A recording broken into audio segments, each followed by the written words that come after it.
मुंबई शहर की गगनचुंबी इमारतों के बीच मल्होत्रा कॉरपोरेशन का मुख्यालय एक विशाल काले पत्थर की तरह खड़ा था, जो रात के अंधेरे में भी अपनी शक्ति और प्रभुत्व का एहसास कराता था। 45वीं मंजिल पर बने आलीशान कार्यालय में सन्नाटा इतना गहरा था कि सांस लेने की आवाज भी गूंज सकती थी। देवराज मल्होत्रा, जिसे पूरी दुनिया बिजनेस जगत का असुर मानती थी, अपनी विशाल कांच की दीवार के सामने खड़ा होकर नीचे चमकते हुए शहर को देख रहा था। बाहर मूसलाधार बारिश हो रही थी, जो कांच पर टकराकर एक अजीब सी धुंध पैदा कर रही थी। ठीक वैसे ही जैसे उसके दिल में पिछले 25 सालों से एक धुंध छाई हुई थी, जिसे कोई भी दौलत या शोहरत साफ नहीं कर पा रही थी। उसकी आंखों में एक ऐसा खालीपन था जो किसी भी देखने वाले को सिहरन पैदा कर दे। देवराज ने अपने हाथ में पकड़े हुए क्रिस्टल ग्लास को कसकर भींचा, जिसमें 18 साल पुरानी व्हिस्की सुनहरे रंग में चमक रही थी। उसने आज ही भारत की सबसे बड़ी शिपिंग कंपनी का अधिग्रहण किया था। एक ऐसा सौदा जिसने उसके विरोधियों की नींद उड़ा दी थी और शेयर बाजार में भूचाल ला दिया था। लेकिन जीत का यह नशा उसके लिए बेईमानी था, क्योंकि जिस इंसान को वह यह सब दिखाना चाहता था, वह उसके पास नहीं था। उसके सूट का कपड़ा दुनिया का सबसे महंगा फैब्रिक था, लेकिन उसे आज भी अपने पिता की पुरानी और घिसी हुई शर्ट की खुरदरी बनावट याद थी। देवराज जानता था कि दुनिया उसे निर्दयी कहती है, लेकिन वे नहीं जानते थे कि इस पत्थर दिल को बनाने के लिए उसने अपने आंसुओं को कितनी बार अंदर ही अंदर पिया है, ताकि वह कमजोर ना दिखे। अचानक इंटरकॉम की बीप ने कमरे की शांति को भंग कर दिया और देवराज की तंद्रा टूट गई। उसकी सेक्रेटरी की कांपती हुई आवाज आई, जो उसे याद दिला रही थी कि आज रात की ग्रैंड बिजनेस गाला के लिए उसे तैयार होना है। देवराज ने गहरी सांस ली और ग्लास को मेज पर रख दिया। यह गाला केवल एक पार्टी नहीं थी, बल्कि एक युद्ध का मैदान था, जहां उसे अपने सबसे बड़े दुश्मन विक्रम सिंघानिया का सामना करना था। विक्रम वही आदमी था जिसने देवराज के शुरुआती दिनों में उसे कुचलने की कोशिश की थी, और अफवाहें थीं कि उसका संबंध उन पुरानी घटनाओं से भी था जिनके कारण देवराज का परिवार बिखर गया था। आज रात देवराज का इरादा केवल अपनी उपस्थिति दर्ज कराना नहीं था, बल्कि विक्रम के अहंकार को सबके सामने चकनाचूर करना था। देवराज अपने आलीशान ड्रेसिंग रूम की ओर बढ़ा, जहां दर्जनों महंगे सूट करीने से टंगे हुए थे। उसने एक गहरा नीला सूट चुना, जो उसकी शख्सियत को और भी ज्यादा गंभीर और प्रभावशाली बना रहा था।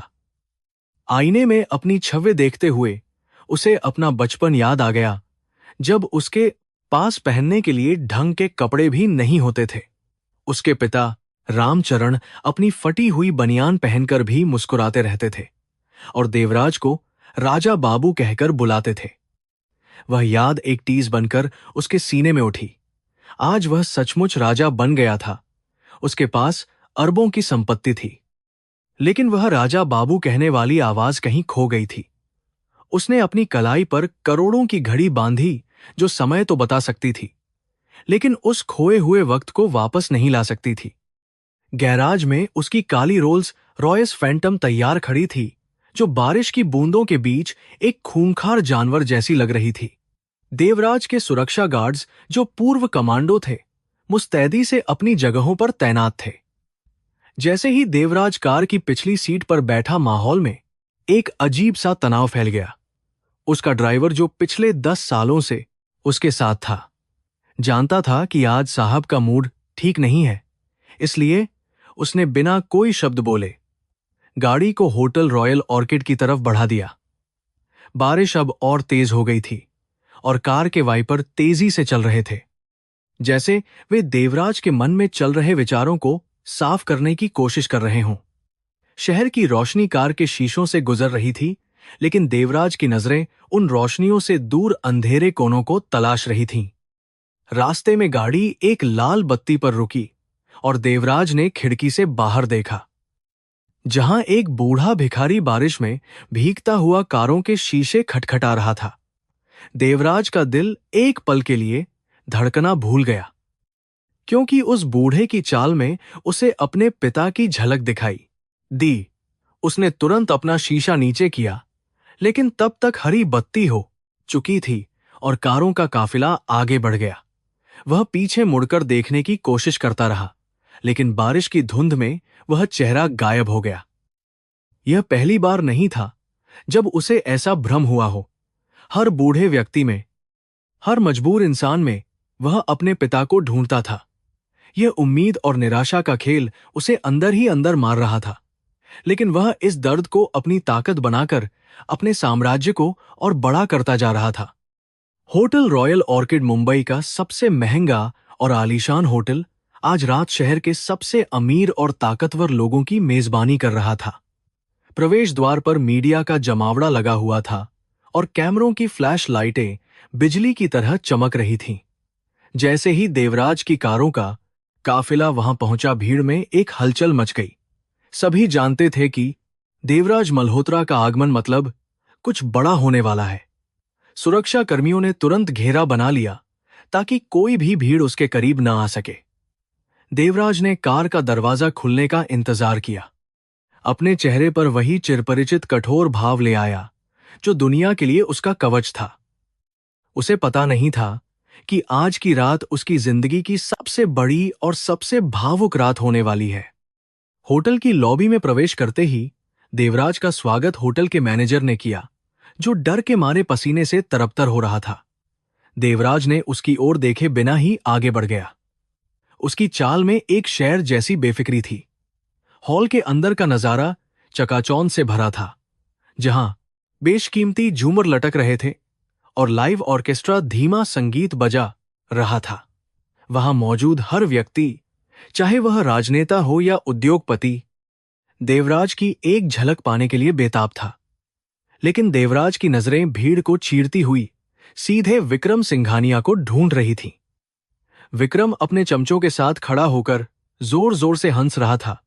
उसकी हंसी में एक क्रूरता थी जो देवराज को सख्त नापसंद थी। वह हंसी जल्द ही चीख में बदलने वाली थी। यह देवराज ने मन ही मन तय कर लिया था। देवराज ने एक वेटर से शैंपेन का ग्लास उठाया और हॉल के एक कोने में जाकर खड़ा हो गया, जहां से वह पूरे कमरे पर नजर रख सकता था। लोग उसके पास आने से डर रहे थे, क्योंकि उसके आसपास की हवा इतनी सर्द थी कि हिम्मत करना मुश्किल था। तभी उसका वफादार असिस्टेंट करण उसके पास आया और उसने कान में फुसफुसाते हुए कहा कि विक्रम आज रात अपनी नई परियोजना की घोषणा करने वाला है, जो सीधे तौर पर मल्होत्रा कॉरपोरेशन के हितों को चोट पहुंचाएगी। देवराज के होठों पर एक बहुत ही सूक्ष्म और खतरनाक मुस्कान आ गई। उसने करण को इशारा किया कि वह तैयार रहे। आज रात वह विक्रम को ऐसा सबक सिखाएगा कि उसकी आने वाली 7 पुश्तें भी मल्होत्रा नाम से कांपेंगी। तभी एक अजीब सी घटना घटी जिसने देवराज का ध्यान अपनी ओर खींचा। हॉल के बाहर जहां मेहमानों की गाड़ियां पार की जा रही थीं, वहां कुछ शोरगुल हो रहा था। देवराज को अपनी जगह से वहां का नजारा धुंधला दिखाई दे रहा था, लेकिन उसे लगा कि सुरक्षाकर्मी किसी गरीब इंसान को धक्के मार रहे हैं।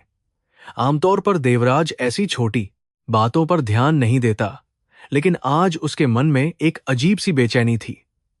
उसे ऐसा महसूस हो रहा था कि कोई उसे पुकार रहा है, कोई अपना जो बहुत करीब होकर भी बहुत दूर है। यह वही एहसास था जो उसे अक्सर सपनों में आता था जब वह अपने पिता को धुंध में खोते हुए देखता था। क्या यह महज संयोग था या नियति का कोई इशारा? उसने करण को आदेश दिया कि वह बाहर जाकर देखे कि क्या हो रहा है, लेकिन फिर खुद ही अपना मन बदल लिया। उसे लगा कि उसे खुद जाकर देखना चाहिए। जैसे ही वह मुख्य दरवाजे की ओर बढ़ा, लोगों की निगाहें उस पर टिक गईं। देवराज का हर कदम सधे हुए अंदाज में पड़ रहा था, लेकिन उसके अंदर भावनाओं का ज्वार भाटा उठ रहा था। बाहर की ठंडी हवा ने उसके चेहरे को स्पर्श किया और बारिश की बूंदों की आवाज संगीत से ज्यादा तेज हो गई। वहां पोर्च के पास एक खंभा था, जिसके नीचे जूतों की पॉलिश करने वाला एक पुराना बक्सा रखा हुआ था। देवराज की नजर उस बक्से पर पड़ी और उसे अपने बचपन का वह दिन याद आ गया जब उसके पिता ने पहली बार उसे स्कूल भेजने के लिए अपने जूते खुद पॉलिश किए थे।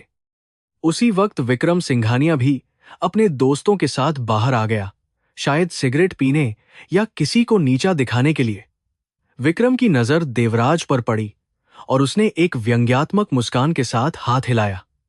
देवराज ने उसे नजरअंदाज कर दिया।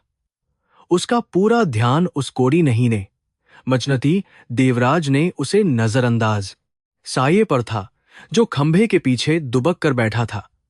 वह एक बूढ़ा आदमी था जिसके कपड़े बारिश और कीचड़ से सने हुए थे और वह ठंड से कांप रहा था।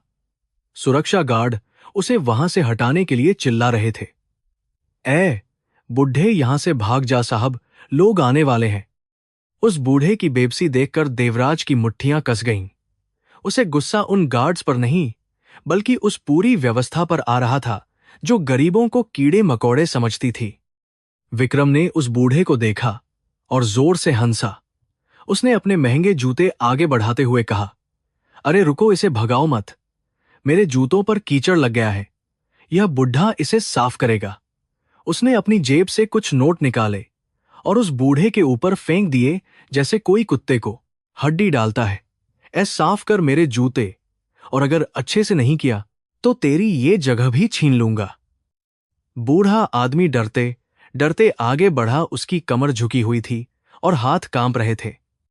उसने जमीन पर गिरे हुए नोट नहीं उठाए बल्कि चुपचाप अपना कपड़ा निकाला। यह दृश्य देखकर देवराज के अंदर का ज्वालामुखी फटने को तैयार हो गया। यह केवल एक अमीर का गरीब पर अत्याचार नहीं था, यह इंसानियत का अपमान था। देवराज धीरे धीरे उन दोनों की तरफ बढ़ा। बारिश अब थोड़ी धीमी हो गई थी, जिससे वहां का माहौल और भी तनावपूर्ण हो गया था। हर किसी की नजरें अब इस नाटक पर टिकी थीं। विक्रम को अभी तक यह अंदाजा नहीं था कि उसके पीछे साक्षात मौत खड़ी है। बूढ़े आदमी ने कांपते हाथों से विक्रम के जूते साफ करना शुरू किया। विक्रम ने जानबूझकर अपना पैर हिलाया और बूढ़े के हाथ पर ठोकर मारी, जिससे पॉलिश का डिब्बा लुढ़क गया। अंधा है क्या, ठीक से काम नहीं कर सकता, विक्रम चिल्लाया। बूढ़ा आदमी गिड़गिड़ाने लगा, माफ करना साहब, गलती हो गई। वह कांपती हुई दर्द भरी आवाज देवराज के कानों में पिघले हुए शीशे की तरह उतरी। यह आवाज उसे जानी पहचानी लगी, बहुत जानी पहचानी। देवराज के कदम रुक गए। उसका दिल इतनी जोर से धड़क रहा था कि उसे अपने कानों में अपनी ही धड़कन सुनाई दे रही थी।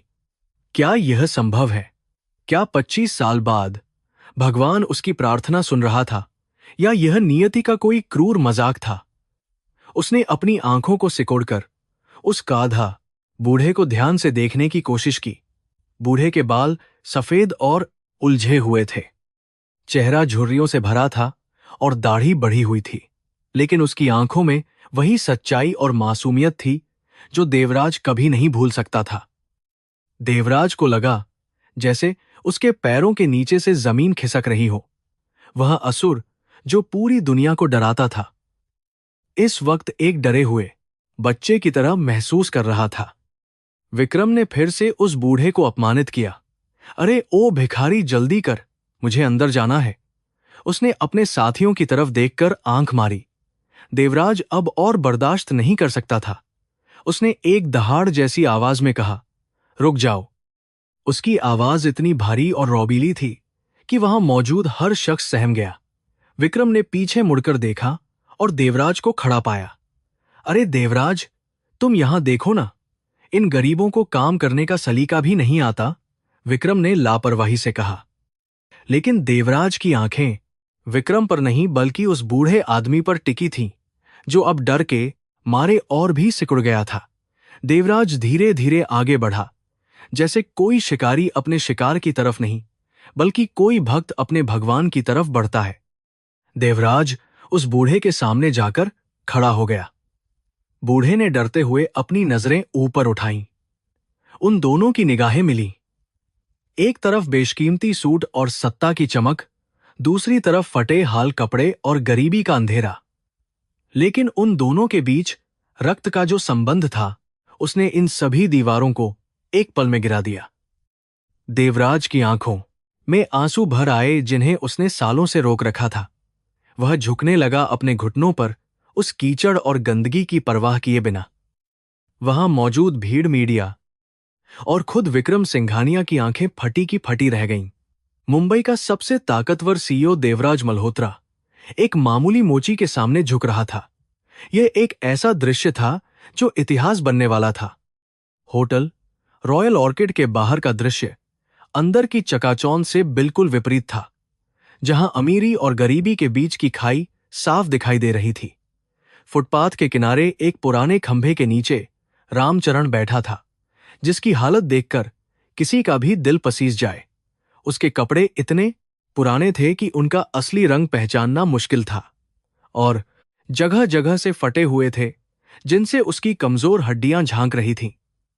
मूसलाधार बारिश ने उसे पूरी तरह भिगो दिया था और वह ठंड से बुरी तरह कांप रहा था। उसके सामने जूतों की पॉलिश करने का एक छोटा सा लकड़ी का बक्सा रखा था, जो शायद उसकी एकमात्र संपत्ति थी। इस बक्से के सहारे ही वह अपनी 2 वक्त की रोटी का जुगाड़ करता था। लेकिन आज उसकी आंखों में भूख से ज्यादा किसी और चीज की तड़प थी। रामचरण की उम्र 60 से ऊपर हो चुकी थी, लेकिन जीवन की कठिनाइयों ने उसे 80 साल का बना दिया था। उसके चेहरे पर गहरी झुर्रियां थीं, जो हर गुजरते दिन के संघर्ष की कहानी बयान करती थीं। वह बार बार अपनी गीली खांसी को दबाने की कोशिश करता ताकि होटल के सुरक्षा गार्ड्स का ध्यान उस पर न जाए। उसे पता था कि अगर उन्होंने उसे देख लिया तो वे उसे यहां से खदेड़ देंगे, जैसा कि वे हमेशा करते थे। लेकिन आज वह यहां से हिलने को तैयार नहीं था।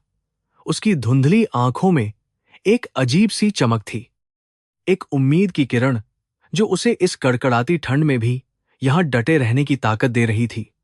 वह बार बार होटल के मुख्य द्वार की ओर देखता, जैसे किसी के आने का बेसब्री से इंतजार कर रहा हो। कुछ दिन पहले एक मंदिर के बाहर बैठे ज्योतिषी ने रामचरण से कहा था कि उसका खोया हुआ बेटा, उसका राजा, आज रात रोशनी के महल में दिखाई देगा। रामचरण के लिए यह होटल ही वह रोशनी का महल था, क्योंकि पूरे मुंबई में इससे ज्यादा चमकदार कोई जगह नहीं थी। 25 साल पहले हुए उस भयानक दंगे में जब उसका घर जल गया था, उसका छोटा सा बेटा देवराज भीड़ में कहीं खो गया था। तब से लेकर आज तक रामचरण ने हर अनाथालय, हर पुलिस स्टेशन और हर मंदिर की खाक छानी थी। लोग उसे पागल कहते थे, लेकिन एक पिता का दिल जानता था कि उसका बेटा जिंदा है और एक दिन जरूर मिलेगा। यही विश्वास उसे हर दिन जीने की वजह देता था। तभी होटल के एक सुरक्षा प्रभारी की नजर रामचरण पर पड़ी। वह भारी कदमों से चलते हुए रामचरण के पास आया और गुस्से से चिल्लाया, "ए बुड्ढे, तुझे कितनी बार कहा है कि यहां मत बैठा कर। यह जगह वीआईपी लोगों के लिए है, तेरे जैसे भिखारियों के लिए नहीं।" उसने रामचरण के पॉलिश के बक्से को अपने डंडे से हल्का सा धक्का दिया। रामचरण ने हाथ जोड़ते हुए गिड़गिड़ाया, "साहब, बस आज रात रहने दो। मैं किसी से भीख नहीं मांगूंगा, बस कोने में चुपचाप बैठा रहूंगा। मुझे किसी का इंतजार है साहब, बस थोड़ी देर की बात है।" प्रभारी ने घृणा से थूकते हुए कहा, "तेरा इंतजार तो यमराज भी कर रहा है। निकल यहां से, वरना पुलिस को बुला लूंगा।" रामचरण की आंखों से आंसू बह निकले, जो बारिश के पानी में मिल गए। उसे अपने अपमान की चिंता नहीं थी। उसे डर था कि अगर वह यहां से चला गया तो शायद वह अपने बेटे को कभी नहीं देख पाएगा। उसे वह काली रात याद आ गई, जब उसका नन्हा देवराज उसका हाथ पकड़कर मेले में चल रहा था। अचानक मची भगदड़ में वह नन्हा हाथ उसकी पकड़ से छूट गया था। बाबा की वह आखिरी पुकार आज भी उसके कानों में गूंजती थी और उसे रात भर सोने नहीं देती थी। वह खुद को कोसता रहता था कि उसने उस वक्त अपने बेटे का हाथ और कसकर क्यों नहीं पकड़ा। यह पछतावा एक नासूर बन गया था, जो उसे अंदर ही अंदर खाए जा रहा था। इसी बीच होटल के पोर्च पर महंगी गाड़ियों का एक काफिला आकर रुका। सायरन की आवाज और तेज रोशनी ने वहां के माहौल को बदल दिया। यह काफिला विक्रम सिंघानिया का था, जो शहर का एक और बड़ा नामी गिरामी बिजनेस टाइकून था और देवराज मल्होत्रा का सबसे बड़ा प्रतिद्वंद्वी था। विक्रम अपनी लाल रंग की फरारी से बाहर निकला। उसके हाथ में एक सिगार था और चेहरे पर एक अहंकारी मुस्कान। उसने एक डिजाइनर सूट पहन रखा था जिसकी कीमत शायद रामचरण की पूरी जिंदगी की कमाई से भी ज्यादा होगी। विक्रम के साथ उसके कुछ दोस्त और अंगरक्षक भी थे जो उसे घेरे हुए थे। विक्रम ने चारों ओर ऐसे देखा जैसे वह इस पूरी दुनिया का मालिक हो और बाकी सब उसके गुलाम हो। विक्रम की नजर अचानक कोने में दुबके हुए रामचरण पर पड़ी। आमतौर पर वह ऐसे लोगों को नजरअंदाज कर देता, लेकिन आज उसे कुछ क्रूर मजाक सूझ रहा था। वह अपने दोस्तों को अपनी ताकत और बेपरवाही दिखाना चाहता था। वह सीधे रामचरण की तरफ बढ़ा। उसके जूते की एड़ी से बजने वाली आवाज किसी खतरे की घंटी जैसी लग रही थी। सुरक्षा प्रभारी तुरंत सावधान हो गया और सलाम ठोकते हुए बोला, सर, मैं इसे अभी भगाता हूं। यह बस अभी आया था। लेकिन विक्रम ने हाथ के इशारे से उसे रोक दिया। विक्रम ने रामचरण को ऊपर से नीचे तक देखा और नाक सिकोड़ते हुए कहा, क्या गंदी बदबू आ रही है। ऐसे कीड़े मकोड़े मेरे होटल के सामने क्या कर रहे हैं। रामचरण डर के मारे और भी सिमट गया। उसने अपनी नजरें झुका लीं क्योंकि वह जानता था कि अमीर लोगों से उलझने का मतलब मौत को दावत देना है। विक्रम ने अपने पैर से रामचरण के पॉलिश के बक्से को जोर से ठोकर मारी। बक्सा लुढ़कते हुए दूर जा गिरा और उसमें रखी ब्रश पॉलिश की डिब्बियां और कपड़े सड़क पर बिखर गए। अरे देखो तो सही, इसका खजाना बिखर गया, विक्रम ने ठहाका लगाते हुए कहा। उसके दोस्त भी उसके साथ जोर जोर से हंसने लगे। रामचरण घबराकर अपने सामान को समेटने के लिए आगे बढ़ा। यह सामान ही उसकी रोजी रोटी थी। अगर यह खो गया तो वह कल खाना भी नहीं खा पाएगा। जब रामचरण अपनी ब्रश उठाने के लिए झुका तो विक्रम ने जानबूझकर अपना भारी जूता रामचरण के हाथ पर रख दिया। रामचरण दर्द से कराह उठा। आह साहब, मेरा हाथ। लेकिन विक्रम ने अपना पैर नहीं हटाया, बल्कि और जोर से दबाया। क्या हुआ? बुढ़े, दर्द हो रहा है। जब तुम जैसे लोग हमारी हवा में सांस लेते हो तो हमें भी दर्द होता है, विक्रम ने जहर उगलते हुए कहा। रामचरण का हाथ, जो पहले से ही कमजोर और कांपता हुआ था, अब विक्रम के महंगे जूते के नीचे कुचला जा रहा था। वह हाथ जिस पर एक पुराना जले का निशान था, वह निशान जो उसे अपने बेटे को आग से बचाते वक्त मिला था। वहां मौजूद भीड़ तमाशबीन बनी खड़ी थी। कोई भी विक्रम सिंघानिया के खिलाफ बोलने की हिम्मत नहीं कर सकता था। होटल का स्टाफ, दूसरे मेहमान और सुरक्षाकर्मी सब चुपचाप यह अन्याय देख रहे थे। रामचरण की आंखों में अब दर्द की जगह बेबसी थी। उसने विक्रम की आंखों में देखा और उसे वहां इंसानियत का कोई नामोनिशान नहीं मिला। उसे समझ नहीं आ रहा था कि उसकी गरीबी उसका इतना बड़ा गुनाह क्यों है कि उसे इंसान भी नहीं समझा जा रहा। साहब, छोड़ दीजिए, मेरी हड्डी टूट जाएगी, रामचरण ने फिर से विनती की। विक्रम ने उसे एक और धक्का देते हुए अपना पैर हटाया। चल भाग और अपना यह कचरा लेकर यहां से दफा हो जा। विक्रम ने अपनी जेब से रुमाल निकाला और अपना जूता पोंछा, जैसे कि रामचरण को छूने से वह गंदा हो गया हो। इन गरीबों की वजह से पूरा शहर गंदा लगता है, उसने अपने दोस्त से कहा, जो उसकी हां में हां मिला रहा था। रामचरण ने कांपते हुए अपने सामान को इकट्ठा करना शुरू किया। उसका स्वाभिमान आज पूरी तरह से चकनाचूर हो चुका था। वह केवल अपने बेटे की एक झलक पाने आया था, लेकिन उसे बदले में केवल अपमान और दर्द मिला। उसने आसमान की तरफ देखा और बुदबुदाया, हे भगवान, क्या मेरी परीक्षा कभी खत्म नहीं होगी? क्या मैं अपने बेटे को देखे बिना ही मर जाऊंगा? बारिश की बूंदें उसके आंसुओं को छिपा रही थीं, लेकिन उसके दिल का रोना शायद खुदा भी सुन रहा था। तभी एक और घटना घटी जिसने विक्रम का ध्यान फिर से अपनी ओर खींचा। विक्रम ने देखा कि रामचरण के गले में एक पुरानी और गंदी ताबीज जैसी कोई चीज लटक रही है। उसने रामचरण की शर्ट के कॉलर को पकड़कर उसे अपनी तरफ खींचा। यह क्या है? कहीं यह चोरी का तो नहीं? विक्रम ने ताबीज को झटक कर बाहर निकाला। वह एक सस्ती धातु का लॉकेट था जिसमें एक धुंधली तस्वीर थी। रामचरण ने घबराकर कहा, नहीं साहब, यह मेरी पत्नी की तस्वीर है और यह मेरे बेटे की निशानी है, इसे मत छुओ। विक्रम ने उसे झटक दिया और लॉकेट को सड़क पर फेंक दिया। तेरी औकात नहीं है कि तू ऐसी कहानियां सुनाए, विक्रम ने क्रूरता से कहा।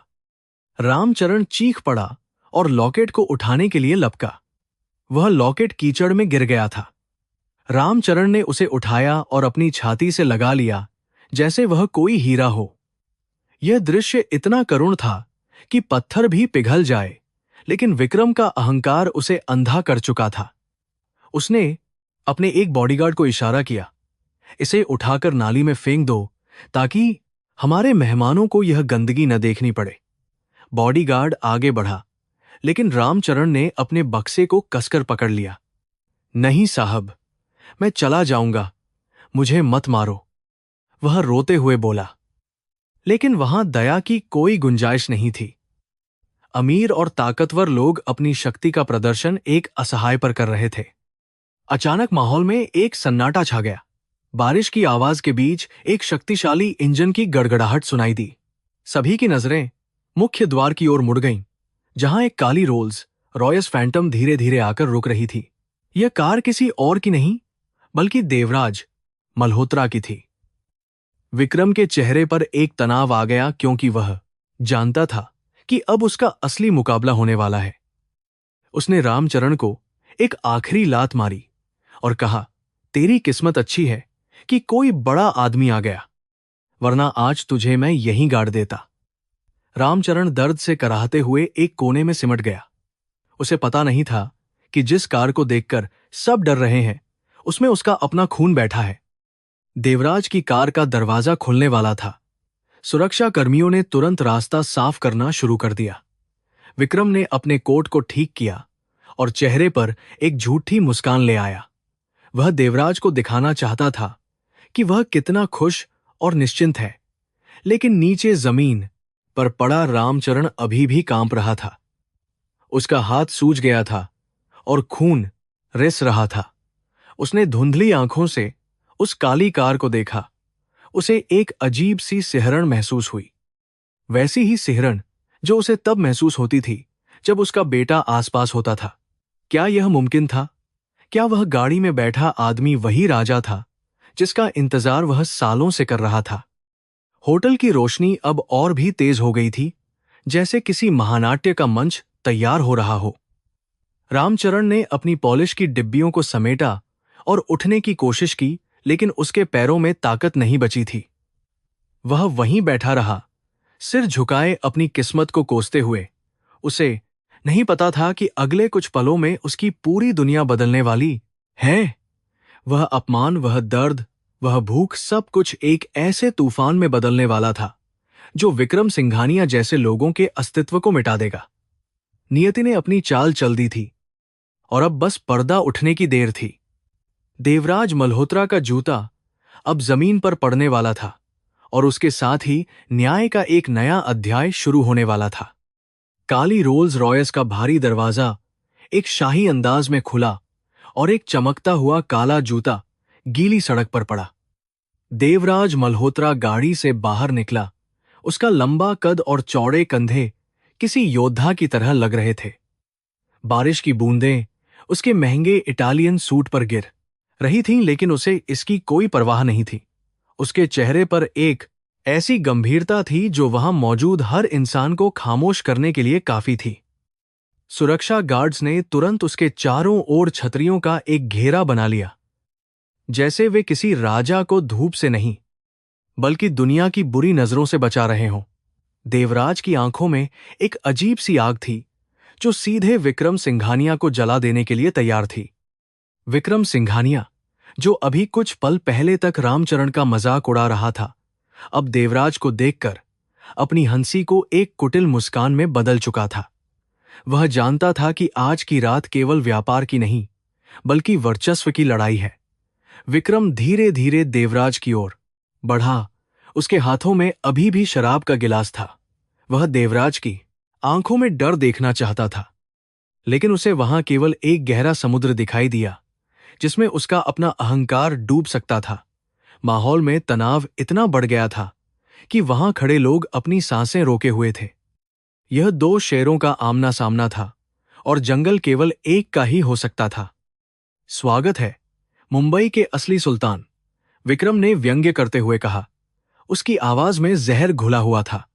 मुझे लगा था कि तुम अपनी नई कंपनी की खुशियां मनाने में व्यस्त होगे, लेकिन तुम तो यहां बारिश का मजा लेने चले आए। देवराज ने उसे कोई जवाब नहीं दिया, बस अपनी ठंडी निगाहों से उसे घूरता रहा। देवराज की यह चुप्पी विक्रम को और भी ज्यादा चिढ़ा रही थी।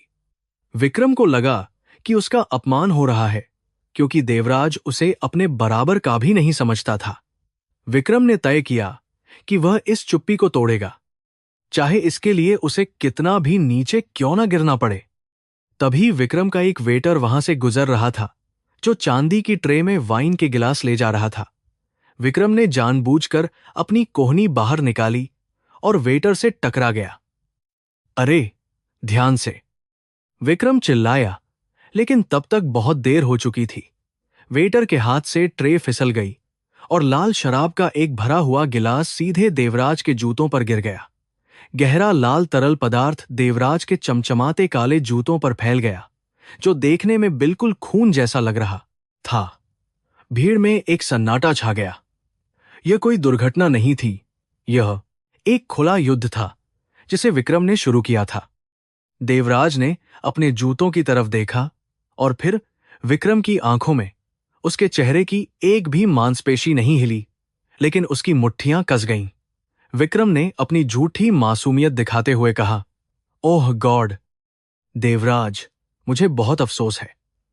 यह अनाड़ी वेटर इसे तो काम करना भी नहीं आता। तुम्हारे इतने महंगे जूते खराब हो गए। विक्रम की आंखों में चमक थी। वह अपनी इस छोटी सी जीत का आनंद ले रहा था। वह देवराज को गुस्सा दिलाना चाहता था, उसे सार्वजनिक रूप से अपना आपा खोते हुए देखना चाहता था। लेकिन देवराज पत्थर की मूरत बना खड़ा रहा, जो विक्रम की योजना को विफल कर रहा था। विक्रम ने जेब से अपना रुमाल निकालने का नाटक किया, लेकिन फिर रुक गया। अरे, मैं क्यों साफ करूं? हमारे पास तो इसके लिए सही आदमी है। उसने जोर से हंसते हुए कहा और उस कोने की ओर इशारा किया जहां रामचरण सहमे हुए बैठा था। ए बुढ़े, इधर आ, विक्रम की आवाज बिजली की तरह गूंजी। रामचरण, जो अपनी जान बचाने की दुआ कर रहा था, कांप उठा। उसे लगा कि अब उसकी शामत आ गई है। वह अपने पॉलिश के बक्से को छाती से लगाए धीरे धीरे खड़ा हुआ। उसके पैर कांप रहे थे और उसे चलने में भी कठिनाई हो रही थी।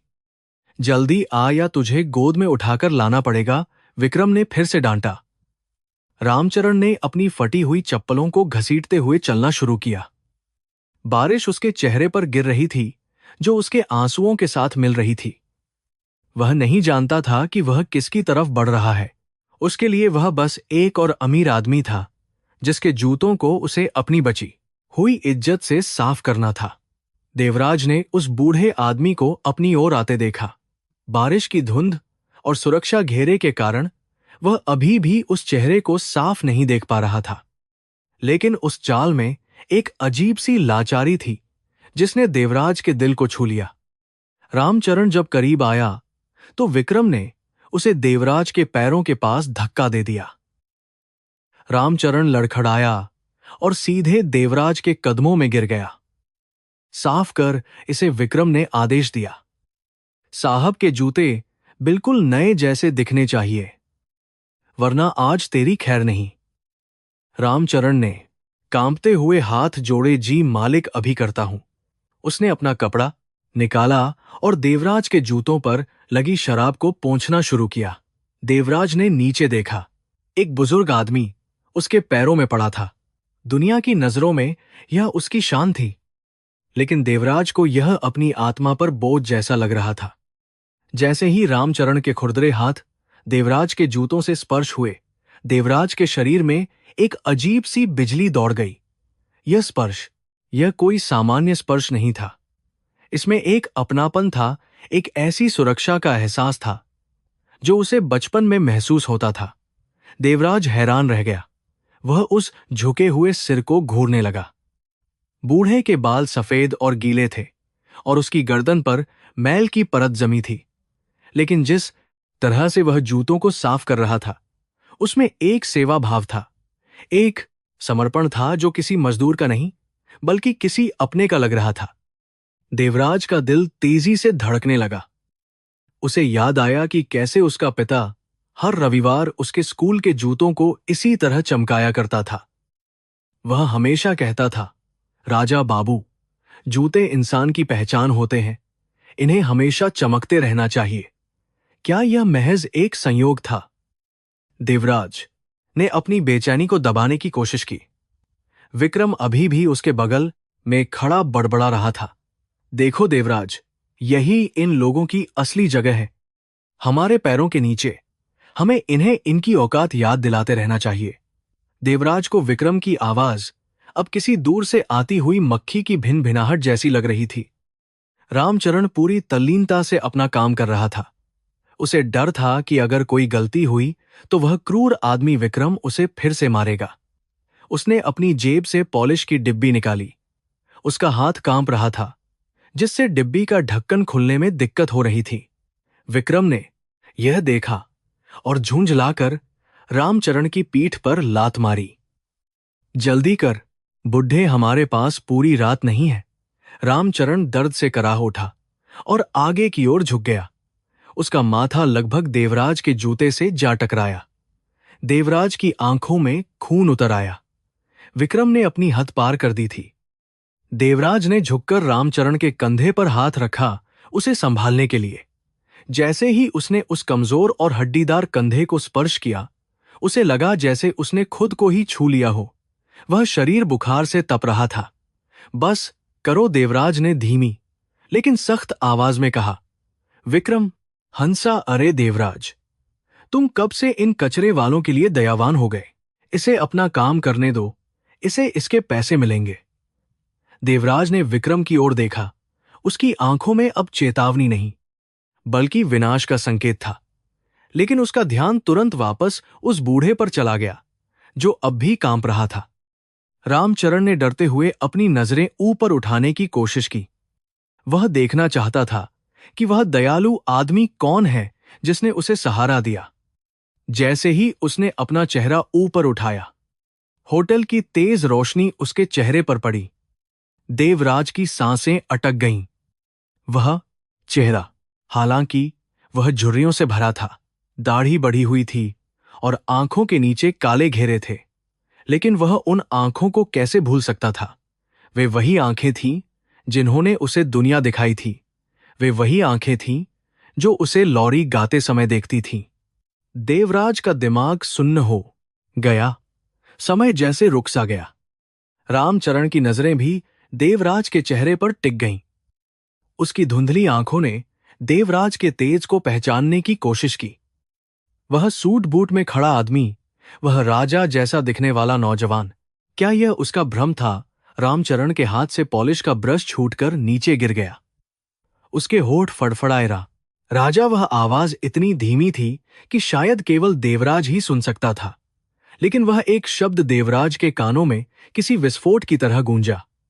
25 साल का फासला, हजारों रातें और अनगिनत आंसू, सब कुछ उस एक पल में सिमट गया। विक्रम ने देखा कि काम रुक गया है। उसने गुस्से में कहा, अरे तू सो गया क्या? काम खत्म कर। उसने फिर से अपना पैर उठाने की कोशिश की ताकि वह रामचरण को धक्का दे सके, लेकिन इस बार, इससे पहले कि उसका पैर रामचरण को छू पाता, एक लोहे जैसा मजबूत हाथ ने उसका टखना पकड़ लिया। यह हाथ देवराज का नहीं था, यह रामचरण का था। नहीं, रामचरण ने नहीं बल्कि देवराज ने विक्रम का पैर हवा में ही रोक दिया था। देवराज ने बिना मुड़े विक्रम के पैर को कसकर पकड़ लिया था।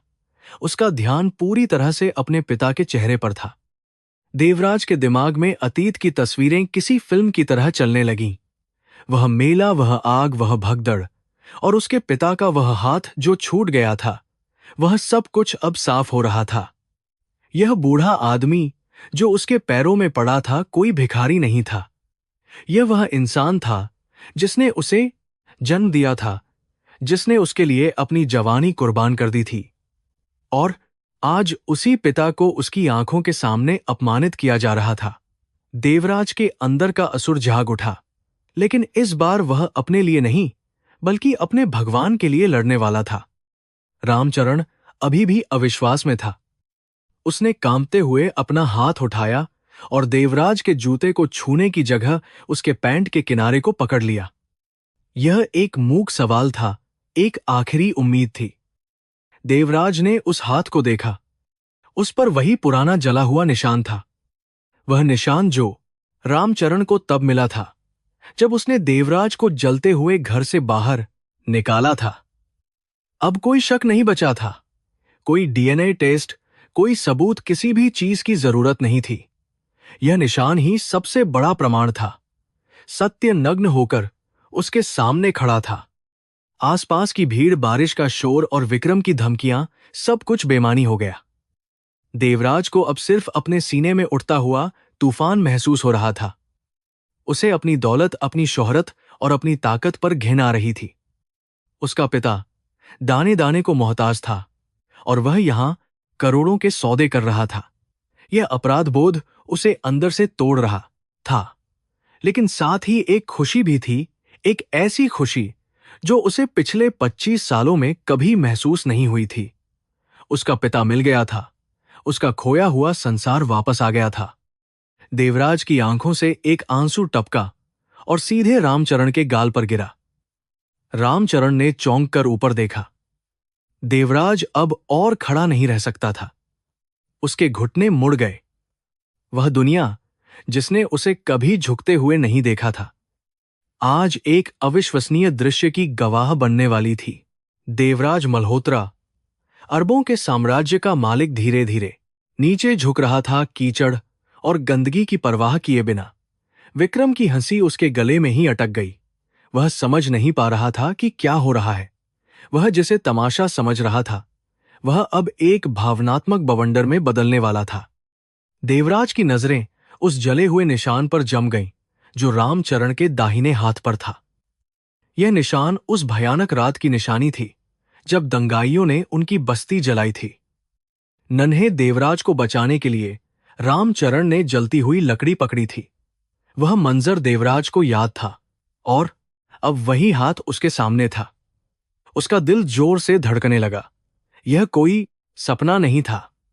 उसका भगवान, उसका पिता, जिसे वह पूरी दुनिया में ढूंढ रहा था, वह उसके चरणों में बैठा था। सत्य की इस आंधी ने देवराज के अस्तित्व को झकझोर कर रख दिया था।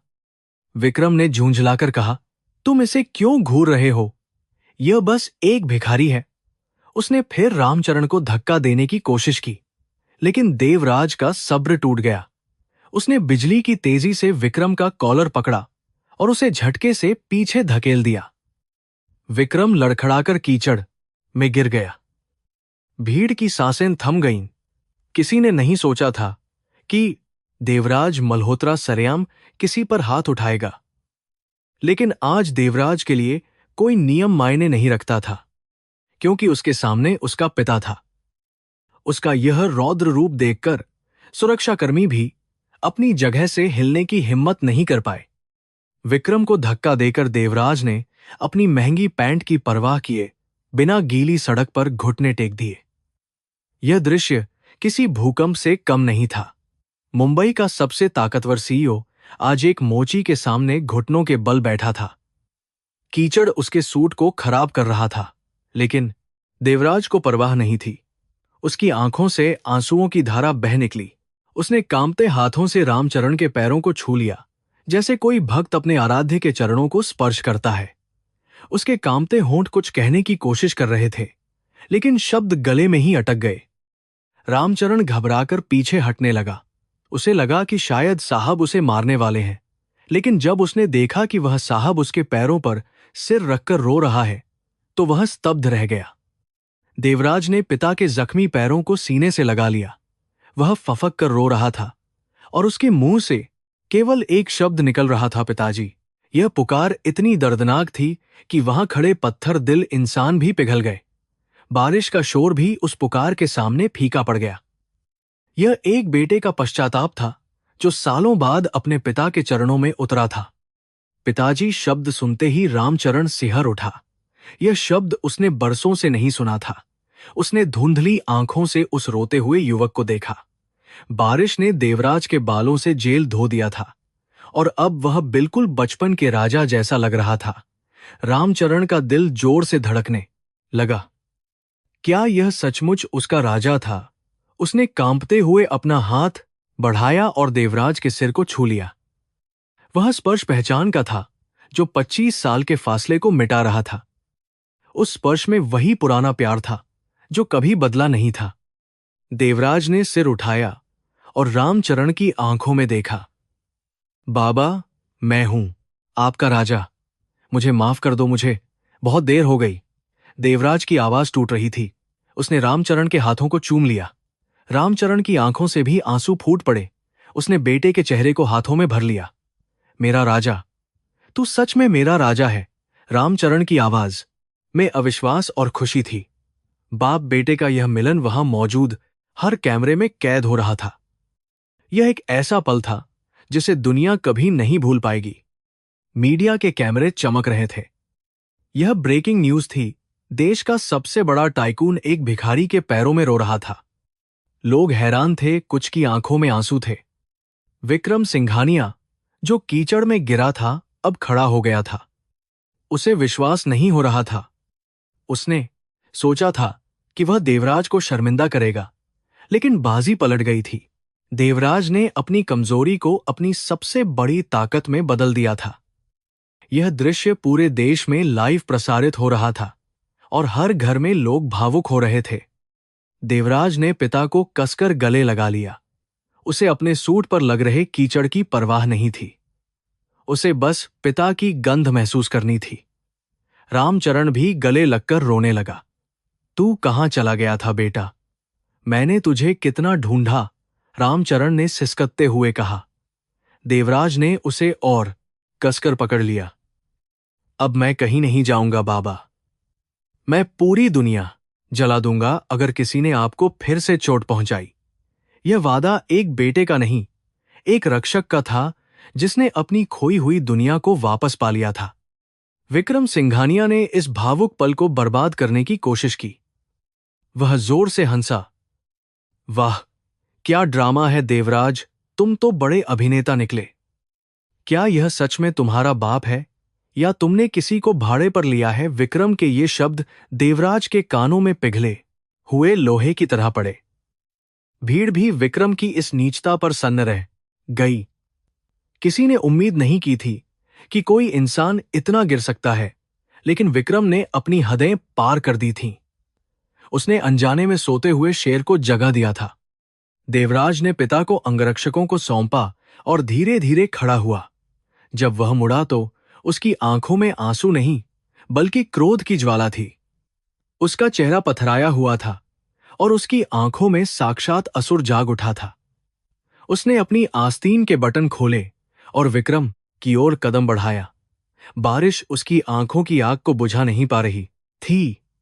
आज मुंबई देखेगी कि एक बेटा पिता के अपमान का बदला कैसे लेता है। यह व्यापार नहीं, धर्मयुद्ध था और देवराज इसका सेनापति था। देवराज ने धीरे से अपने पिता के हाथों को छोड़ा और अपने सबसे भरोसेमंद अंगरक्षक करण को इशारा किया। करण तुरंत समझ गया और एक गर्म शॉल लेकर आगे बढ़ा। उसने बड़े ही सम्मान के साथ वह शॉल रामचरण के कांपते हुए कंधों पर डाल दी। देवराज ने करण की आंखों में देखते हुए एक सख्त आदेश दिया। पिताजी को गाड़ी में बैठाओ, एसी का तापमान बढ़ा दो और डॉक्टर को तुरंत घर पहुंचने के लिए कहो। अगर इन्हें एक भी खरोंच आई तो तुम अपनी जान से हाथ धो बैठोगे। करण ने सिर झुकाया और रामचरण को सहारा देकर रोल्स रॉयस की पिछली सीट की ओर ले गया। रामचरण बार बार पीछे मुड़कर अपने बेटे को देख रहा था। उसकी आंखों में चिंता थी, लेकिन देवराज ने उसे एक आश्वस्त भरी मुस्कान दी, जैसे कह रहा हो सब ठीक हो जाएगा। जैसे ही रामचरण गाड़ी के सुरक्षित माहौल में पहुंचा, देवराज के चेहरे से मुस्कान गायब हो गई। उसकी जगह एक ऐसे भाव ने ले ली जिसे देखकर वहां मौजूद लोगों की रूह कांप गई। यह वही चेहरा था जिसे व्यापार जगत में मौत का सौदागर कहा जाता था। देवराज ने अपनी गीली जैकेट के बटन ठीक किए और धीरे धीरे विक्रम सिंघानिया की ओर मुड़ा। बारिश अब थम चुकी थी, लेकिन देवराज की आंखों में जो तूफान उमड़ रहा था वह किसी भी प्राकृतिक आपदा से ज्यादा विनाशकारी था। विक्रम, जो अब तक अपने अहंकार में चूर था, देवराज के इस रूप को देखकर पहली बार भयभीत हुआ। उसने महसूस किया कि उसने शेर की मांद में हाथ डालकर बहुत बड़ी गलती कर दी है। देवराज ने अपनी जेब से अपना फोन निकाला। उसकी उंगलियां स्क्रीन पर तेजी से चलीं। उसने किसी को कॉल नहीं किया, बस एक पहले से तैयार किए गए संदेश को भेजा।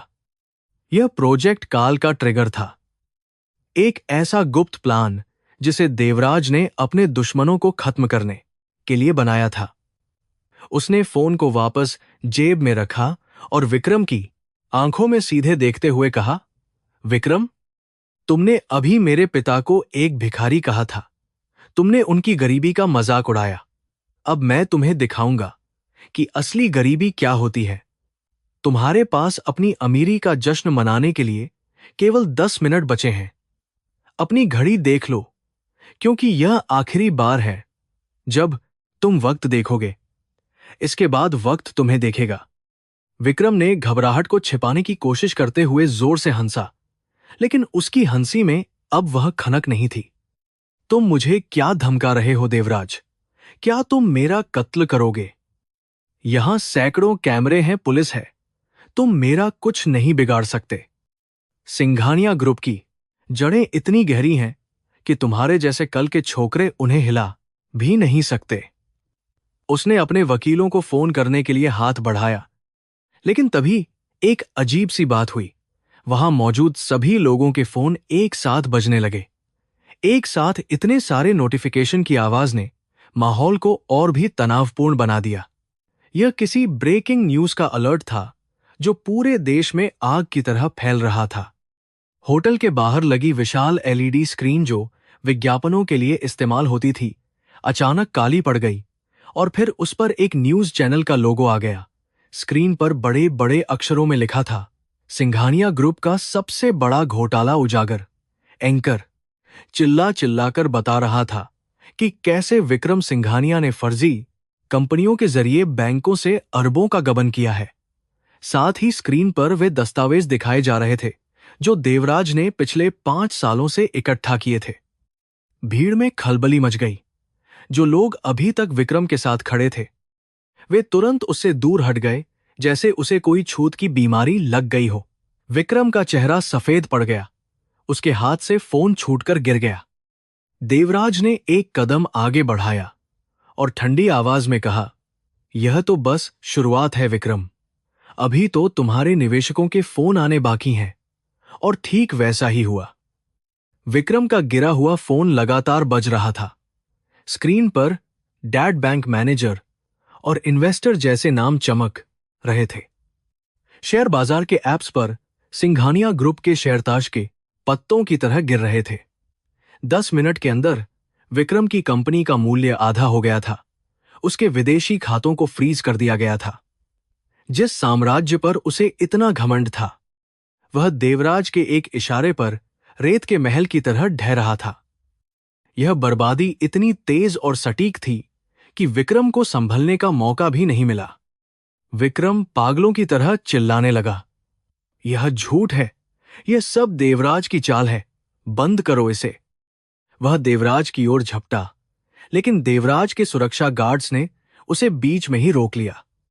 देवराज अपनी जगह से 1 इंच भी नहीं हिला।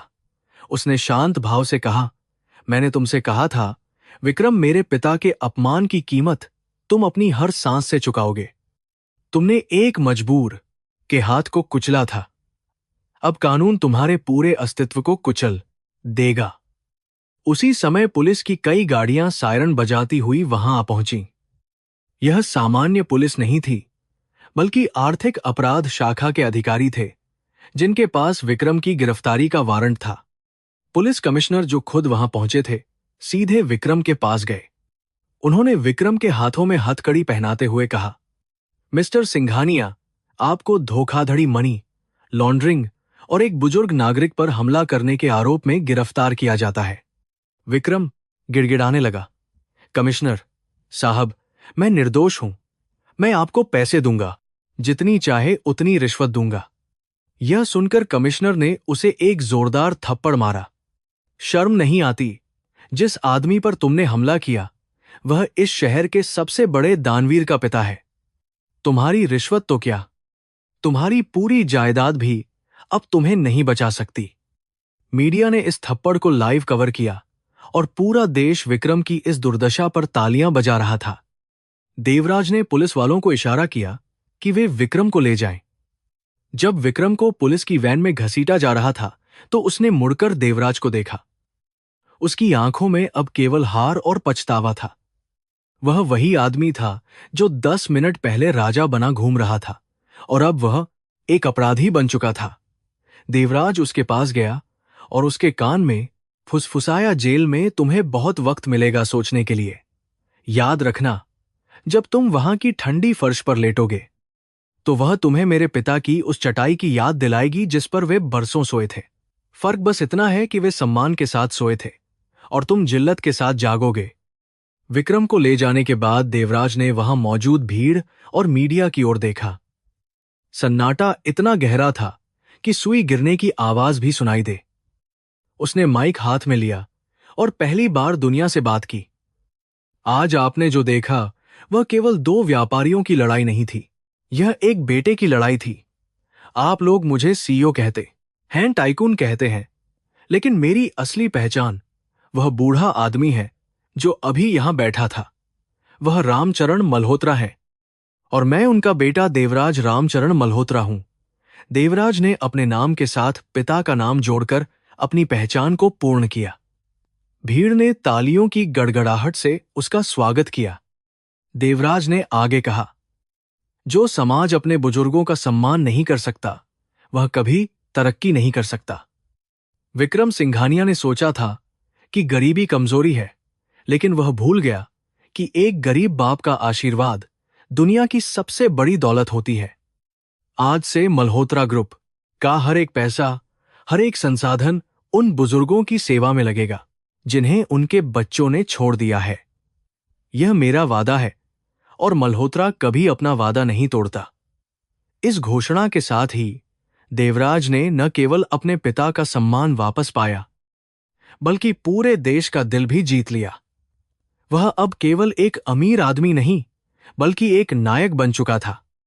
भाषण खत्म करके देवराज वापस अपनी कार की ओर मुड़ा। उसके चेहरे पर अब वह कठोरता नहीं थी, बल्कि एक शांति थी। उसने अपने दुश्मनों को धूल चटा दी थी, लेकिन उसके लिए असली जीत वह नहीं थी। असली जीत वह थी जो कार के अंदर उसका इंतजार कर रही थी। उसने दरवाजा खोला और अंदर बैठा। रामचरण ने कांपते हाथों से उसे पानी का गिलास बढ़ाया। बेटा, तूने बहुत गुस्सा किया, अपनी तबीयत खराब कर लेगा, रामचरण ने चिंता जताते हुए कहा। देवराज मुस्कुराया और पानी पिया। बाबूजी, जब तक आप मेरे साथ हैं मुझे कुछ नहीं होगा। अब चलिए, घर चलते हैं। मां की तस्वीर हमारा इंतजार कर रही है। जैसे ही रोल्स रॉयस वहां से निकली, पीछे का मंजर पूरी तरह बदल चुका था। सिंघानिया का साम्राज्य खत्म हो चुका था और मल्होत्रा की विरासत एक नई ऊंचाई पर पहुंच गई थी। बारिश फिर से शुरू हो गई, लेकिन इस बार यह तूफानी नहीं थी। यह एक सौम्य बारिश थी जो शहर की गंदगी को धो रही थी। ठीक वैसे ही जैसे देवराज ने अपने जीवन के काले अध्याय को धो डाला था। कार की खिड़की से बाहर देखते हुए देवराज ने अपने पिता का हाथ थाम लिया। वह खुरदरा हाथ जिसे दुनिया ने ठुकरा दिया था, आज उसके लिए सबसे कीमती सहारा था। यह रात मुंबई के इतिहास में हमेशा याद रखी जाएगी, जब एक बेटे ने अपने पिता के लिए पूरी दुनिया को हिला दिया था। काली रोल्स रॉयस की खिड़कियों पर बारिश की बूंदें एक लयबद्ध संगीत बना रही थीं, जो बाहर की दुनिया के शोर को पूरी तरह से दबा रहा था। कार के अंदर का वातावरण बेहद शांत और सुरक्षित था, जैसे कोई मां की गोद में सिर रखकर सोया हो। देवराज ने अपनी सीट बेल्ट खोली और थोड़ा खिसक कर अपने पिता के करीब बैठ गया। रामचरण अभी भी अपनी जगह पर सिकुड़े हुए बैठे थे। उनकी आंखों में डर और अविश्वास का मिश्रण था। वह बार बार अपनी हथेलियों को देख रहे थे और फिर कार की महंगी चमड़े की सीटों को, इस डर से कि कहीं उनके गंदे कपड़े उस शाही सवारी को खराब न कर दें। देवराज ने उनके मन की बात समझ ली और धीरे से उनके हाथ को अपने हाथ में ले लिया। रामचरण ने चौंक कर देवराज की ओर देखा, जैसे उन्हें यकीन ही न हो कि यह सूट बूट वाला आदमी उनका वही नन्हा मुन्ना राजा है। देवराज की आंखों में अब वह कठोरता नहीं थी जिसने कुछ देर पहले विक्रम सिंघानिया की दुनिया उजाड़ दी थी। वहां केवल एक बेटे का प्यार और पश्चाताप था। बाबा, आप सिकुड़ क्यों रहे हैं? ये गाड़ी, यह दौलत, यह सब आपका ही तो है, देवराज ने बहुत ही कोमल स्वर में कहा। उसकी आवाज में एक ऐसा अपनापन था जिसने रामचरण के दिल को पिघला दिया। रामचरण की आंखों से आंसुओं की एक नई धारा बह निकली, लेकिन इस बार ये आंसू खुशी के थे, जो सालों के इंतजार के बाद नसीब हुए थे। बेटा, मुझे लगा था कि मैं सपना देख रहा हूं। जब वह आदमी मुझे मार रहा था तो मैंने भगवान से बस एक ही दुआ मांगी थी कि मरने से पहले एक बार तेरा चेहरा देख लूं। रामचरण ने सिसकते हुए कहा। उनका गला रुंध गया था और शब्द मुश्किल से निकल रहे थे। देवराज ने तुरंत पानी की बोतल खोली और पिता के होठों से लगा दी। रामचरण ने एक घूंट पानी पिया और गहरी सांस ली। देवराज ने देखा कि पिता के होठ सूखे हुए थे और उन पर पपड़ी जमी हुई थी। यह देखकर उसका दिल बैठ गया। उसे याद आया कि कैसे बचपन में उसके पिता खुद प्यासे रहकर उसे पानी पिलाते थे और आज नियति ने उन्हें किस मोड़ पर ला खड़ा किया था। देवराज ने पिता के शरीर पर लगी चोटों का निरीक्षण करना शुरू किया। विक्रम की लात से उनके दाहिने कंधे पर गहरा नील पड़ गया था और हाथ की उंगलियां सूज गई थीं। देवराज ने धीरे से उस नील को हुआ और रामचरण दर्द से सिहर उठे। देवराज की आंखों में एक पल के लिए फिर से वही अंगारे दहक उठे। उसे लगा कि विक्रम को जेल भेजना काफी नहीं था। उसे अपने हाथों से उस दुष्ट का गला घोंटना चाहिए था, लेकिन उसने तुरंत अपने गुस्से पर काबू पा लिया। वह नहीं चाहता था कि उसका क्रोध उसके पिता को और डराए। उसने अपनी जेब से एक रेशमी रूमाल निकाला और बहुत ही सावधानी से पिता के माथे पर लगे कीचड़ को पोंछना शुरू किया।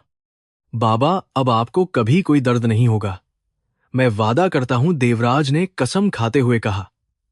रामचरण ने कांपते हुए हाथ से देवराज के गाल को छुआ। तू बहुत बड़ा हो गया है राजा, तेरे कपड़े, तेरी यह गाड़ी, तूने बहुत तरक्की की है, मुझे तुझ पर गर्व है, रामचरण ने भावुक होकर कहा। देवराज मुस्कुराया, लेकिन उसकी मुस्कान में दर्द छिपा था। यह सब बेकार है बाबा, अगर आप मेरे साथ नहीं हैं तो यह सब मिट्टी है। मैंने यह सब सिर्फ इसलिए बनाया ताकि एक दिन आपको रानी की तरह रख सकूं, जैसे आप मां को रखते थे। मां का जिक्र आते ही दोनों खामोश हो गए।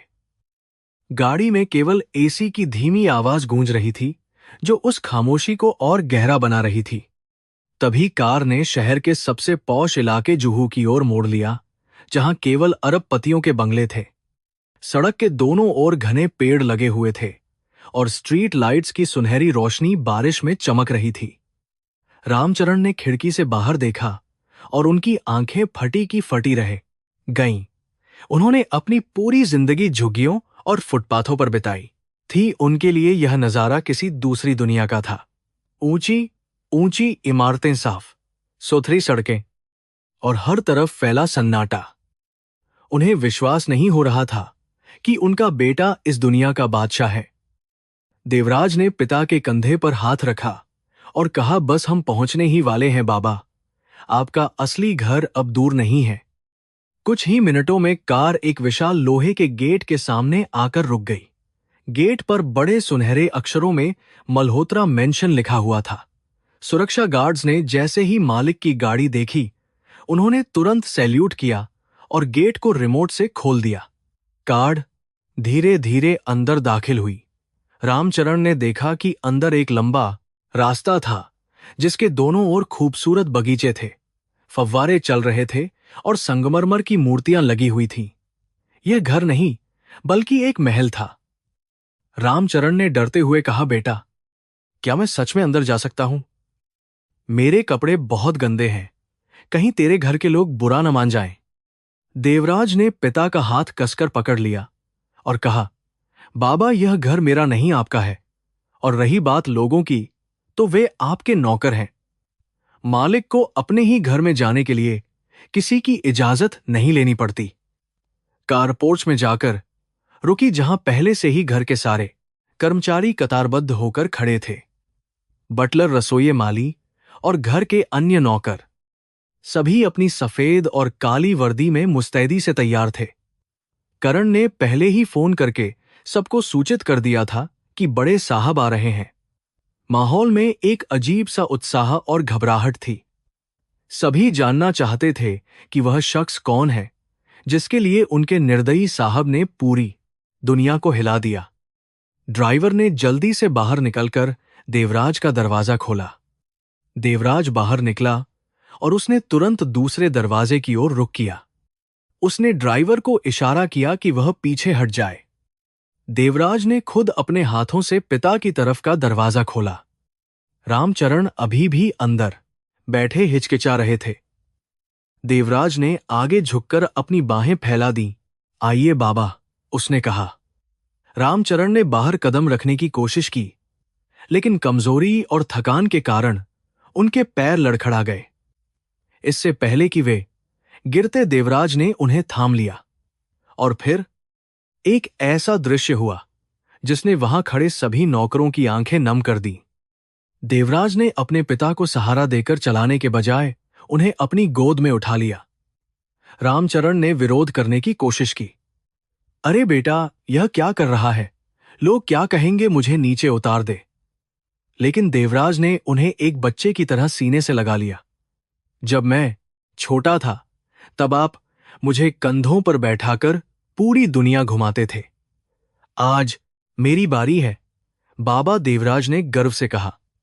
उसने अपने महंगे सूट की परवाह किए बिना अपने मैले कुचैले पिता को गोद में उठाकर घर की सीढ़ियां चढ़ना शुरू किया। यह एक बेटे का अपने पिता के प्रति सर्वोच्च सम्मान था, जिसे देखकर हवाएं भी मानो थम गई थीं। पोर्च पर खड़े नौकरों ने एक साथ झुककर प्रणाम किया। मुख्य बटलर, जो एक बुजुर्ग व्यक्ति था, आगे आया और उसने रामचरण के चरणों में झुककर कहा, स्वागत है बड़े मालिक, हम सब आपकी सेवा के लिए तैयार हैं। रामचरण इस स्वागत से अभिभूत हो गए। उन्होंने कभी सपने में भी नहीं सोचा था कि उन्हें इतना सम्मान मिलेगा। वे तो बस एक मोची थे जिन्हें लोग दुत्कारते थे, लेकिन आज वे राजा के पिता थे और उनके लिए महल के दरवाजे खुल चुके थे। देवराज ने बटलर को सिर हिलाकर अभिवादन स्वीकार किया और मुख्य द्वार की ओर बढ़ा, जो विशाल सागौन की लकड़ी से बना था और उस पर नक्काशी की गई थी। जैसे ही देवराज ने घर की दहलीज पार की, एक भव्य हॉल उनका स्वागत कर रहा था। छत से लटकता हुआ विशाल झूमर हजारों हीरो की तरह चमक रहा था। फर्श इतना चमकदार था कि उसमें चेहरा देखा जा सकता था। लेकिन इन सब चीजों ने रामचरण का ध्यान नहीं खींचा। उनकी नजरें सामने वाली दीवार पर टिकीं, जहां एक आदमकद तस्वीर लगी हुई थी। वह तस्वीर उनकी पत्नी सावित्री की थी, जो 25 साल पहले उन्हें छोड़कर चली गई थी। तस्वीर पर ताजे फूलों की माला चढ़ी हुई थी और उसके नीचे एक दिया जल रहा था। रामचरण की आंखों से आंसू फिर बह निकले। सावित्री, उनके मुंह से बस इतना ही निकला। देवराज ने पिता को धीरे से एक मखमली सोफे पर बैठाया, जो हॉल के बीचों बीच रखा था। उसने घुटनों के बल बैठकर पिता के जूते उतारना शुरू किया। रामचरण ने रोकने की कोशिश की, लेकिन देवराज नहीं माना। उसने कीचड़ से सने जूतों को अलग किया और अपने हाथों से पिता के पैरों को सहलाया। मां हमेशा कहती थी कि आप एक दिन जरूर आएंगे। देखिए बाबा, मैंने मांग को भी यहीं रखा है। अब हमारा परिवार पूरा हो गया है। देवराज ने तस्वीर की ओर देखते हुए कहा। रामचरण ने कांपते हुए हाथ से तस्वीर की ओर इशारा किया और फिर बेटे को गले लगा लिया। उस विशाल हॉल में केवल उन दोनों की सिसकियों की आवाज गूंज रही थी। घर की मुख्य मेड सुमित्रा चांदी की थाली में आरती लेकर आई। देवराज के इशारे पर उसने रामचरण की नजर उतारी और उनके माथे पर तिलक लगाया। भगवान आपको लंबी उम्र दे मालिक, सुमित्रा ने श्रद्धा से कहा। रामचरण ने उसे आशीर्वाद दिया। वे अभी भी इस नए वातावरण को समझने की कोशिश कर रहे थे। 1 घंटे पहले वे सड़क पर भीख मांग रहे थे और अब वे एक सिंहासन जैसे सोफे पर बैठे थे, जहां लोग उनकी पूजा कर रहे थे। यह बदलाव इतना अचानक था कि उनका दिमाग इसे पूरी तरह से ग्रहण नहीं कर पा रहा था।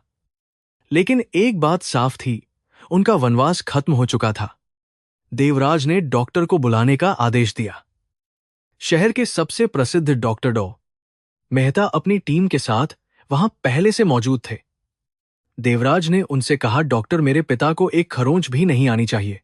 इनका पूरा चेकअप करो और जो भी इलाज जरूरी हो शुरू करो। पैसे की कोई चिंता नहीं है। डॉक्टर मेहता ने तुरंत काम शुरू कर दिया। उन्होंने रामचरण के घावों को साफ किया और मरहम लगाया। रामचरण को यह सब अजीब लग रहा था, लेकिन देवराज का हाथ पकड़कर उन्हें हिम्मत मिल रही थी। वे समझ गए थे कि अब उन्हें डरने की कोई जरूरत नहीं है, क्योंकि उनका बेटा एक दीवार बनकर उनके सामने खड़ा है। कुछ देर बाद जब डॉक्टर ने अपना काम खत्म कर लिया और रामचरण को आराम करने की सलाह दी, तो देवराज उन्हें लेकर ऊपर के कमरे में गया। यह कमरा विशेष रूप से तैयार किया गया था। इसमें हर वह सुविधा थी जो एक राजा के पास होती है। मखमली बिस्तर, रेशमी चादरें और दीवारों पर लगी खूबसूरत पेंटिंग्स। देवराज ने पिता को बिस्तर पर लेटाया और उनके ऊपर रजाई ओढ़ाई। बाबा, आप आराम करो, मैं यहीं हूं, कहीं नहीं जा रहा। देवराज ने कुर्सी खींचकर बिस्तर के पास लगा ली। रामचरण ने बेटे का हाथ थाम लिया और उसे अपनी छाती पर रख लिया। उन्हें डर था कि अगर उन्होंने आंखें बंद की तो यह सब गायब हो जाएगा। राजा, तूने मेरे लिए बहुत किया, लेकिन मुझे भूख लगी है। क्या मुझे थोड़ी सी दाल रोटी मिल सकती है? रामचरण ने संकोच करते हुए पूछा। उन्हें डर था कि ऐसे बड़े घर में शायद सादा खाना न मिलता हो। देवराज की आंखों में नमी आ गई। बाबा, आपको दाल रोटी नहीं 56 भोग मिलेंगे, लेकिन आज मैं आपको अपने हाथों से खिलाऊंगा, जैसे आप मुझे बचपन में खिलाते थे। देवराज ने रसोइये को खिचड़ी और सूप लाने का आदेश दिया। जब खाना आया तो देवराज ने चम्मच से पिता को खिलाना शुरू किया। एक अरबपति बेटा अपने गरीब पिता को खाना खिला रहा था। यह दृश्य ममता और सेवा की पराकाष्ठा था। खाना खप जाने के बाद रामचरण को नींद आने लगी। दवाइयों और पेट भर भोजन ने अपना असर दिखाना शुरू कर दिया था। देवराज ने कमरे की रोशनी धीमी कर दी। वह चुपचाप बैठा अपने पिता के चेहरे को निहारता रहा। झुर्रियों से भरा वह चेहरा, जिसे समय ने बहुत दर्द दिया था, अब शांत लग रहा था। देवराज ने मन ही मन कसम खाई कि वह उन सभी लोगों को ढूंढ निकालेगा जिन्होंने पिछले 25 सालों में उसके पिता को सताया था। विक्रम सिंघानिया तो बस शुरुआत थी। उसकी लिस्ट लंबी थी और अब उसके पास सारी ताकत थी। लेकिन अभी के लिए सबसे जरूरी काम था अपने पिता की खोई हुई मुस्कान वापस लाना। रात गहरी हो चुकी थी। बाहर बारिश अब भी हो रही थी, लेकिन मल्होत्रा मेंशन के अंदर एक नई सुबह हो चुकी थी। देवराज ने पिता के माथे को चूमा और धीरे से कमरे से बाहर निकला। बरामदे में खड़े होकर उसने शहर की ओर देखा। वही शहर जो उसे कल तक वीरान लगता था, आज उसे अपना सा लग रहा था। उसने करण को फोन किया। कल सुबह एक प्रेस कॉन्फ्रेंस बुलाओ। मैं दुनिया को अपने पिता की कहानी बताना चाहता हूं। और हां, शहर के सभी वृद्धाश्रमों और अनाथालयों के लिए एक बड़ा डोनेशन तैयार रखो। मेरे पिता की वापसी का जश्न पूरा शहर मनाएगा। देवराज की आवाज में एक नया आत्मविश्वास था जो सत्ता से नहीं बल्कि संतुष्टि से आया था। अगली सुबह जब सूरज की पहली किरणें मखमली पर्दों से छनकर कमरे में आईं तो रामचरण की आंखें खुल गईं। वह एक विशाल और बेहद आरामदायक बिस्तर पर लेटे थे जिसे उन्होंने अपने जीवन में कभी सपने में भी नहीं देखा था। एक पल के लिए उन्हें लगा कि शायद वे मर चुके हैं और स्वर्ग में हैं, क्योंकि नरक जैसी जिंदगी जीने वाले के लिए ऐसी सुख सुविधा अकल्पनीय थी। उन्होंने डरते हुए अपने हाथ को छुआ जिस पर मलम और पट्टियां बंधी थीं। दवा की हल्की खुशबू और ऐसी की ठंडक ने उन्हें एहसास दिलाया कि यह सपना नहीं, हकीकत है। उन्होंने धीरे से सिर घुमाया और देखा कि बगल में एक कुर्सी पर देवराज सिर टिकाए सो रहा था। वह दुनिया का सबसे अमीर आदमी अपने पिता की रखवाली करते हुए एक बच्चे की तरह सो रहा था। देवराज की नींद हल्की आहट से ही खुल गई। उसने देखा कि उसके पिता जाग चुके हैं और उसे ही निहार रहे हैं। वह तुरंत खड़ा हुआ और पिता के पास गया।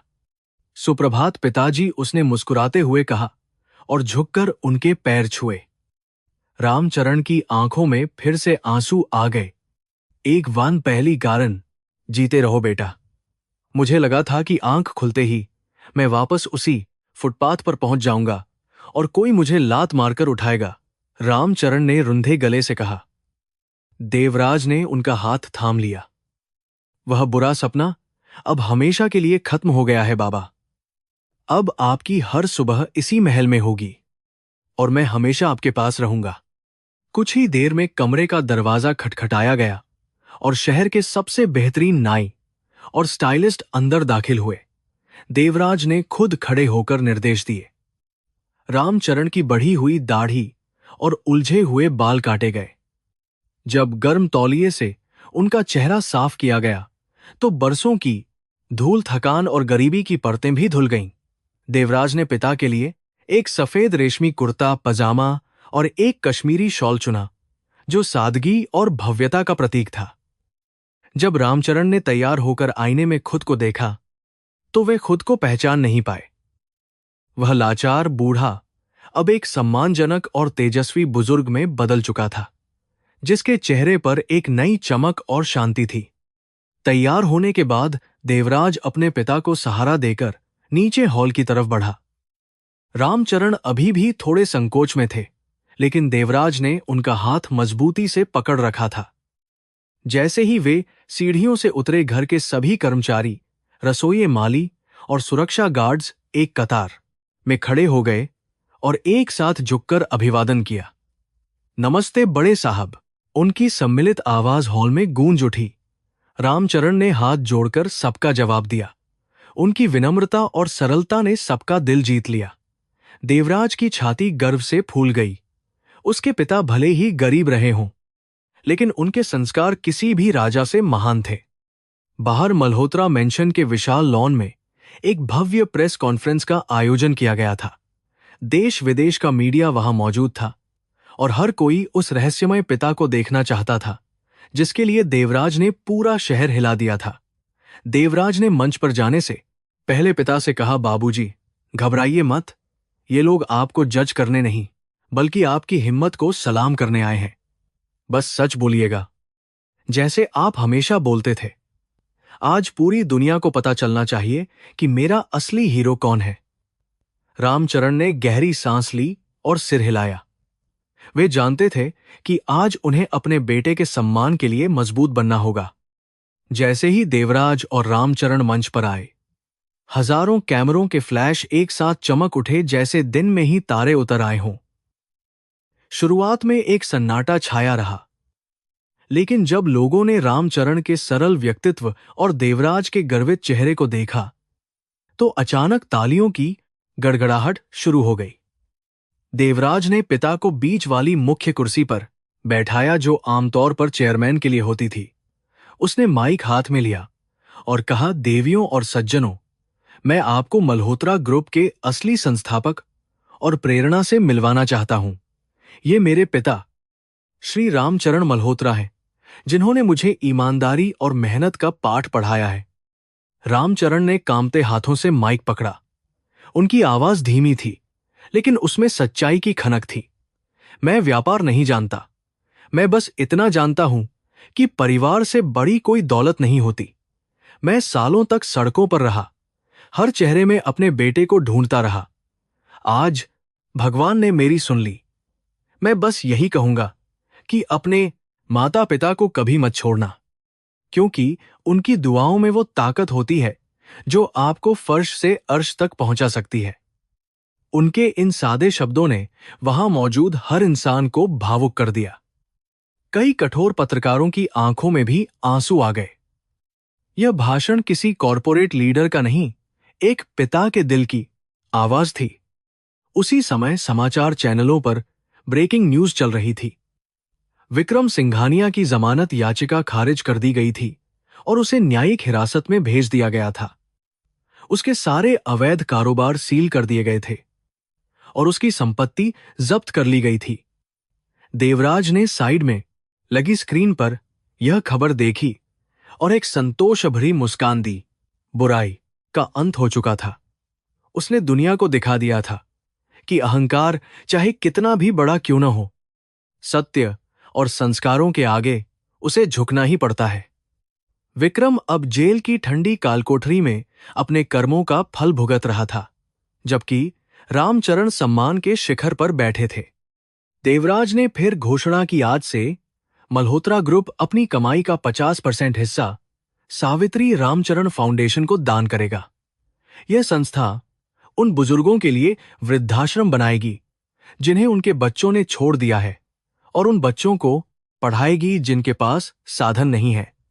हम यह सुनिश्चित करेंगे कि इस देश में कोई भी पिता सड़कों पर न सोए और कोई भी बेटा अपने पिता से अलग न हो। भीड़ ने खड़े होकर तालियां बजाईं। यह केवल एक दान नहीं था, यह एक सामाजिक क्रांति थी।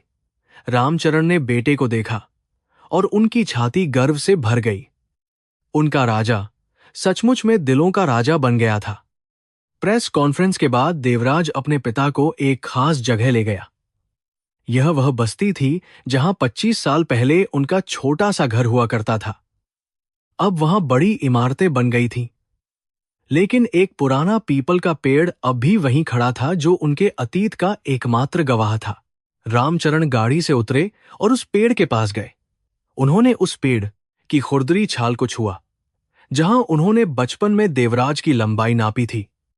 यहीं पर हम रहते थे राजा, तेरी मां यहीं बैठती थी, रामचरण ने पुरानी यादों में खोते हुए कहा। देवराज ने भी पेड़ को छूकर अपने बचपन को महसूस किया। यह एक यात्रा का समापन था। देवराज ने वहां की मिट्टी को माथे से लगाया। बाबूजी, मैंने इस पूरी जमीन को खरीद लिया है। हम यहां कोई ऑफिस या मॉल नहीं, बल्कि मां की याद में एक भव्य मंदिर और एक सामुदायिक केंद्र बनाएंगे। यह जगह हमेशा हमारी यादों में जीवित रहेगी और गरीबों की सेवा करेगी। रामचरण ने सिर हिलाया। उनकी आंखों में शांति थी। उन्हें लगा जैसे उनकी पत्नी की आत्मा को भी अब मोक्ष मिल गया होगा। उन्होंने आसमान की तरफ देखा और हाथ जोड़कर भगवान को धन्यवाद दिया। अतीत के घाव भर चुके थे और भविष्य एक नई उम्मीद के साथ चमक रहा था। अब उन्हें पीछे मुड़कर देखने की जरूरत नहीं थी। शाम ढलते ही पिता और पुत्र मल्होत्रा मैंशन की सबसे ऊपरी छत पर बैठे थे। सामने डूबता हुआ सूरज पूरे मुंबई शहर को सुनहरे रंग में रंग रहा था। नौकर ने चांदी की ट्रे में चाय और बिस्कुट रखे। रामचरण ने चाय की चुस्की ली और सुकून की सांस ली। बेटा, ये चाय बहुत अच्छी है, लेकिन उस टपरी वाली चाय का स्वाद कुछ और ही था, उन्होंने मजाक में कहा। देवराज हंस पड़ा। तो चलिए कल हम उसी टपरी पर चलेंगे। आपके लिए मैं पूरी दुनिया की चाय खरीद सकता हूं, लेकिन असली खुशी तो आपके साथ बैठकर पीने में ही है। दोनों की हंसी हवा में घुल गई। रामचरण ने गंभीर होकर कहा, राजा, तूने बहुत दौलत कमाई है, लेकिन याद रखना, असली कमाई लोगों का प्यार और सम्मान है। कभी घमंड मत करना। आज तू ऊपर है, कल कोई और होगा, लेकिन अगर तू अच्छा इंसान बना रहेगा तो तू हमेशा ऊपर रहेगा। देवराज ने पिता के चरणों में बैठकर अपना सिर उनकी गोद में रख दिया। मैंने जो भी सीखा सब आपसे सीखा है बाबा। आप ही मेरे गुरु हैं, आप ही मेरे भगवान हैं। ठंडी हवा चल रही थी और देवराज को उस गोद में वही सुकून मिल रहा था जो उसे बचपन में मिलता था, दुनिया की सारी दौलत से कहीं बढ़कर। यह कहानी केवल एक बिछड़े हुए पिता और पुत्र के मिलन की नहीं थी, बल्कि यह उस अटूट विश्वास की जीत थी जो कहता है कि खून के रिश्ते कभी मिटते नहीं। देवराज मल्होत्रा, दुनिया का सबसे शक्तिशाली सीईओ, आज एक साधारण बेटे के रूप में सबसे ज्यादा खुश था। उसकी दौलत अब तिजोरियों में नहीं, बल्कि उसके पिता की मुस्कान में सुरक्षित थी। उसने साबित कर दिया था कि एक आदमी का कद तब सबसे ऊंचा होता है जब वह अपने पिता के पैरों को छूने के लिए झुकता है। मुंबई की रोशनी चमक रही थी, लेकिन मल्होत्रा मेंशन में प्रेम का जो दिया जला था वह सबसे रोशन था। अंधेरा गहरा हो गया था और शहर की बत्तियां तारों की तरह टिमटिमा रही थीं। रामचरण ने धीरे से अपने बेटे के बालों को सहलाया, जैसे वह उसे लोरी सुना रहे हों। देवराज की आंखें बंद थीं और उसके चेहरे पर एक परम शांति थी। संघर्ष खत्म हो चुका था, तूफान शांत हो चुका था। अब केवल प्रेम, सम्मान और परिवार था। यह एक सुखद अंत था और एक नई उज्जवल शुरुआत भी। समय का पहिया घूमा और न्याय ने अपना काम पूरा किया।